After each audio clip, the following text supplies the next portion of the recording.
The couple arrived at the house late in the afternoon, the sky heavy with gray clouds that promised rain.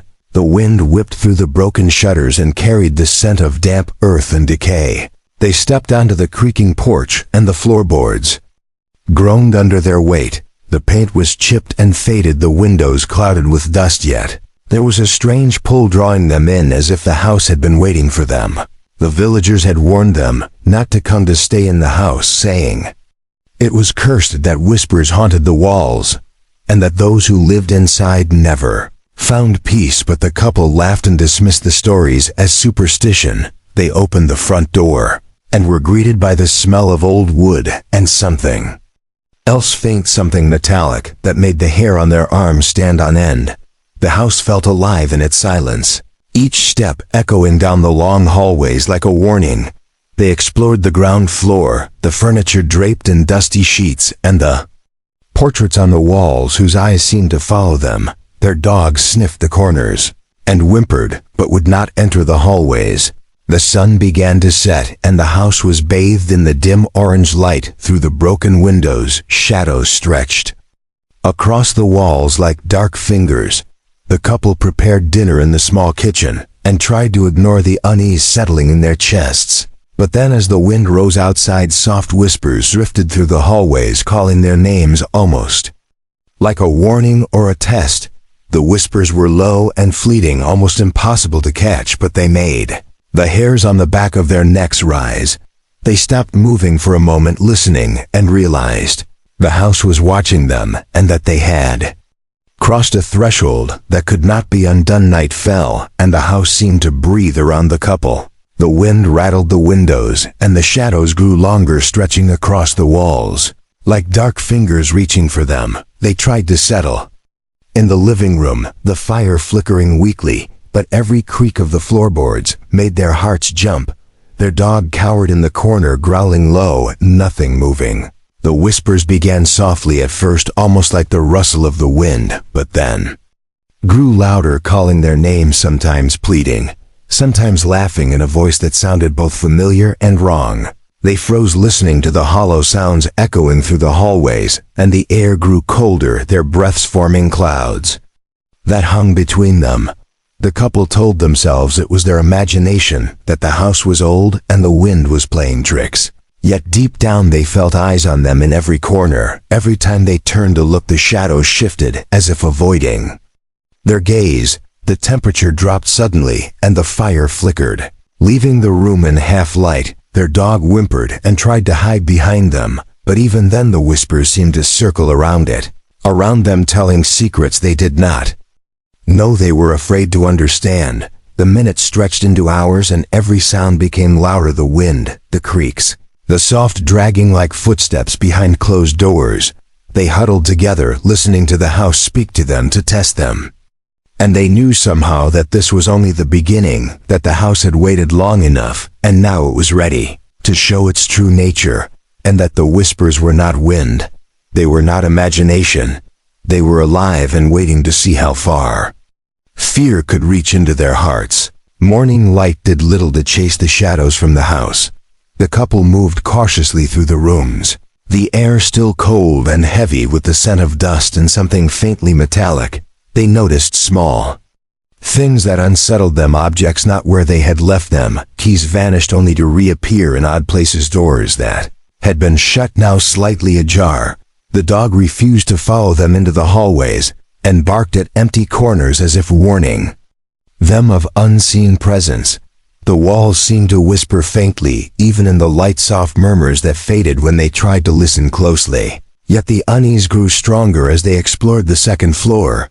They found scratches on the wooden floorboards that had not been there before, deep marks that led toward the attic. Each step they took made the creaks echo louder, as if announcing their presence to someone or something. The furniture seemed subtly rearranged. They noticed a chair moved closer to the door, a mirror tilted slightly to reflect the corner of the hallway. They felt eyes watching them from every shadow, every flicker of movement in the sunlit rooms. Journals and old letters they found hidden in drawers spoke of previous residents who had disappeared mysteriously and warned of staying too long. The couple tried to laugh off the fear, yet the air seemed charged with energy, each sound amplified, each breath heavy with anticipation. They began to speak quietly to each other, their voices barely rising above the whispers, and for the first time they realized the house did not feel abandoned. It felt alive, waiting, calculating, observing them in silence, and waiting for the night when the whispers would grow louder and the real terror would begin. Night returned with a heavy silence that pressed against the walls of the house. The couple could no longer ignore the unease that had been building all day. As the clock struck midnight, faint voices began to rise from the walls, soft and sorrowful, at first like someone crying in the distance. Then the voices became clearer, distinct, whispering secrets of the house, the names of the family that had vanished decades ago, and warnings that cut through the air like cold knives.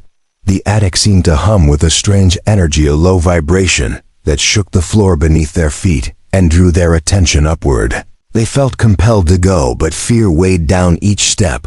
Their dog whimpered and stayed close to their heels, as if sensing something worse than words could describe. Every shadow seemed to move independently, stretching across the floor and walls, as if reaching toward them.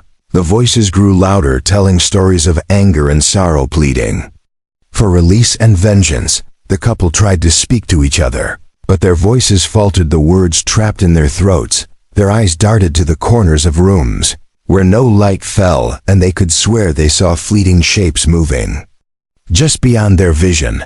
The air became heavy, the temperature dropping sharply, leaving their skin numb and breath forming thick clouds that hung like fog around them. They realized then that the house was no longer simply haunted, it was aware of them, aware of their presence, and it wanted something from them, something they could not yet name, but something that would not be satisfied until the night had ended, or they had obeyed the will of the voices and joined the countless others who had vanished into the shadows of the house during the day. The couple tried to convince themselves that the events of the night were imagination, but the house allowed no respite. The creaks and whispers followed them, even in the sunlight. They decided to explore the basement, hoping to understand the strange energy that seemed to permeate every wall. As they descended the narrow stairs, the air grew colder and heavier, with a metallic scent that made their stomachs churn. In the far corner, behind old shelves and broken furniture, they discovered a wall that seemed slightly newer than the rest. A faint outline of a door could be seen, covered in dust and cobwebs. They pushed against it and felt it give way, revealing a sealed, hidden room. The darkness inside seemed to pull at them, daring them to enter. Their dog growled low, refusing to follow. They stepped cautiously inside the room, dust covering the floorboards and the remnants of decades of neglect. Personal belongings of a family that had vanished long ago lay scattered, journals, photographs, and toys that had been abandoned in haste. A thick layer of grime covered a small desk upon which lay a journal, open to pages filled with frantic writing. Dark rituals were described, curses and warnings of a presence that fed on fear and suffering. Couple realized with growing dread that the house had been collecting energy for generations, that it had claimed those who came before, and that it had been waiting for them. The whispers now seemed to echo from every corner of the room, telling them they had crossed a threshold, and that the house was no longer content to simply observe. It wanted their fear, it wanted their souls, and the hidden room stood proof of the horrors that awaited anyone who ignored the warnings of the past. That night the house seemed alive in a way that could not be ignored. The couple barely slept as the whispers returned, louder, sharper, and angrier. They moved through the rooms, feeling unseen hands brush against their skin, doors slammed shut without warning, and objects flew across the floor as if thrown by invisible strength. The temperature dropped suddenly, leaving their bones numb and their breath forming thick clouds that hung like fog shadows, twisted unnaturally on the walls, growing larger, stretching toward them as if reaching for their very souls. The dog cowered in a corner, refusing to move and whined at the darkness. Couple clung to each other, speaking in hurried whispers that were swallowed by the roar of the house itself. The mirrors reflected shapes that were not their own faces, twisted and smiling in ways that made their stomachs churn. The whispers now spoke clearly, calling out secrets from their lives and hinting at dark desires of the house that wanted them. Broken and afraid, each step they took was met with resistance, the floorboards groaning under weight that seemed heavier than normal. The attic door slammed repeatedly, the walls groaned, and a low moan echoed through the hallways like the house itself was screaming.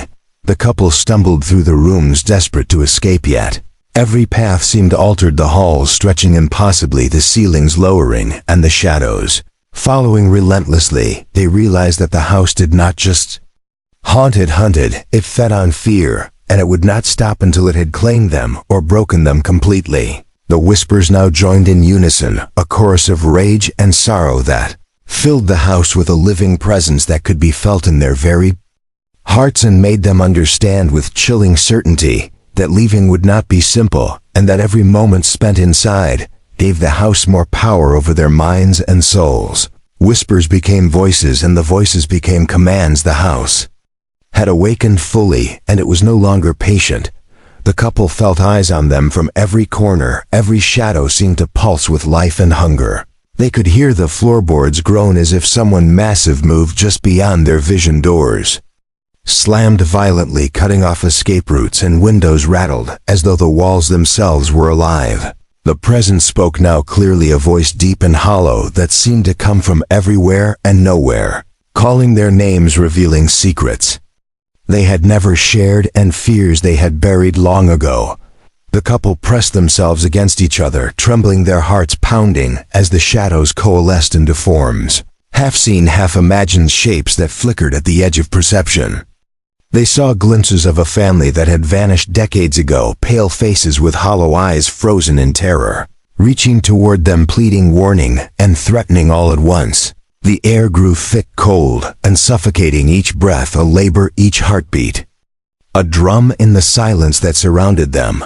The dog whimpered, unable to stand the intensity of the energy, and hid beneath a chair. The couple realized with terror that the house was aware of their every thought, every doubt, every flicker of fear, and it was using them to strengthen itself, to feed on their panic. They tried to speak to it, to reason with it, but the words vanished in the roar of whispers and moans. The house was alive and aware, and the presence it carried demanded something from them, something that would either consume their minds or break their will, and in that moment they knew that whatever came next would test their courage, their love, and their sanity like nothing they had ever faced. Determined to survive, the couple gathered what little courage they had and decided to confront the presence that had haunted them for days. They lit candles and formed a circle in the center of the living room, repeating words from the old journal they had found in the hidden basement room, hoping to appease whatever force dwelled within. The house reacted instantly. The temperature plummeted, their breaths forming clouds that hung thick in the air, and the wind howled through broken windows, rattling shutters, as if the house itself were enraged. Shadows twisted violently along the walls, stretching and contorting into impossible shapes, and the whispers screamed together in a deafening chorus, calling their names and mocking their fear. Objects flew across the rooms, the chairs slammed to the floor, and mirrors shattered, sending shards clattering into darkness. The couple clung to each other, chanting the words from the journal, each syllable a fragile shield against the fury surrounding them. The walls seemed to pulse as if breathing, and the shadows coalesced into massive shapes that towered above them, with hollow eyes and gaping mouths. The dog barked desperately and cowered at their feet, trying to warn them of unseen strikes. The couple felt the presence probing their minds, dragging up memories and fears, trying to overwhelm them and break their spirits. But they refused to yield, gripping each other, and the candles the ritual, the words the only anchors in the storm of darkness. Finally, after what felt like hours, the shadows recoiled, the wind stilled, and the whispers fell to soft murmurs, the house seeming to breathe slowly, as if settling temporarily. The couple knew this was not victory. The house had retreated, but it had not left, and every creak, every whisper reminded them that their ordeal had only delayed the inevitable, and that escaping would require more than courage. It would require cunning endurance and constant vigilance as dawn broke, the first pale light filtering through the broken windows. The couple stumbled from the house, exhausted and trembling. The wind was still, the shadows receded, but the air still carried the chill of the night behind them. Their dog ran ahead, barking at nothing, yet looking back to make sure they followed. The house stood silently in the distance, its windows dark and still, yet they could feel it watching, waiting. The couple did not speak, only stumbled over the uneven ground, hearts pounding with the memory of whispers, screams, and shadows that had tried to consume them. They knew they were lucky to have survived, and yet luck did not erase what had happened or the presence that lingered in their minds. The villagers watched as they emerged, pale and shaking, and the tale of the haunted whispers of the house began to spread, a warning to those who might come after them. Everyone listened, wide-eyed, imagining the screams, the shadows, the flying objects, and the voices that had seemed alive. Some whispered that the house claimed more than just fear, that it followed its victims wherever they went, and that no one could ever truly leave its grasp. The couple settled far away from the town, trying to rebuild normal life, but at night faint whispers sometimes drifted on the wind, calling their names, reminding them of what had been left behind. Memory of shadows in corners and eyes that were never their own haunted their dreams and waking hours. They knew the house was still there, waiting, patient for the next curious soul, drawn by its silence, its decay, and the promise of whispers that were never just wind. And they understood finally that some places carried darkness not as a story, but as a living thing, and that escaping its physical walls never meant escaping its reach.